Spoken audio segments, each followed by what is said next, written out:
August 9th, 1965.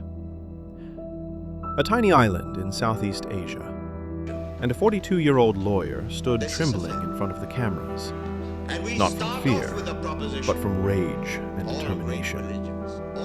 Because just hours earlier, his country had been expelled from Malaysia, abandoned like an unwanted child, left to survive alone.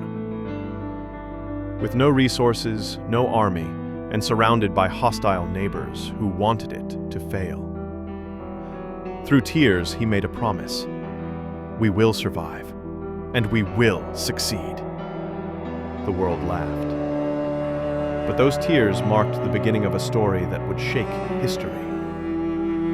His name? Lee Kuan Yew, a Cambridge-trained lawyer born into a fractured, chaotic Singapore.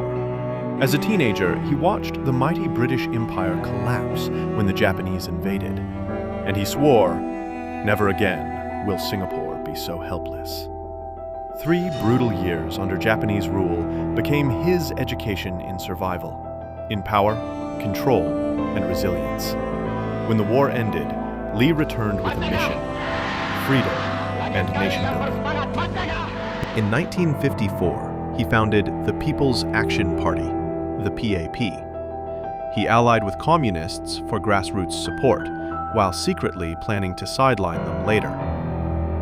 By 1959, at just 35, Lee Kuan Yew became Singapore's first prime minister.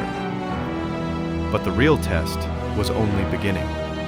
Singapore was still under British protection, and communists inside his own party were plotting against him. Lee struck first, crushing them through mass arrests and securing absolute control. His boldest gamble was a merger with Malaysia, but ethnic tensions exploded. The Malays feared Singapore's Chinese majority, and riots tore the Federation apart.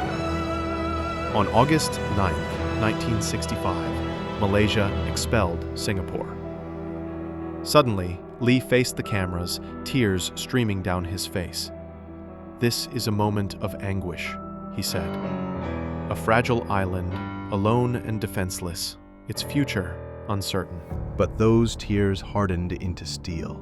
Lee vowed, if Singapore must stand alone, it will stand strong. His formula was simple, yet revolutionary. Attract foreign investment, build world-class infrastructure, enforce zero tolerance for corruption. In just one generation, GDP soared from $500 to over $50,000. A swampy trading post transformed into a gleaming metropolis. Singapore, once dismissed as a dot on the map, became an economic miracle.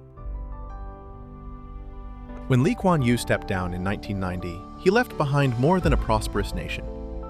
He left a model, proof that even the smallest country can rise to greatness with vision and discipline.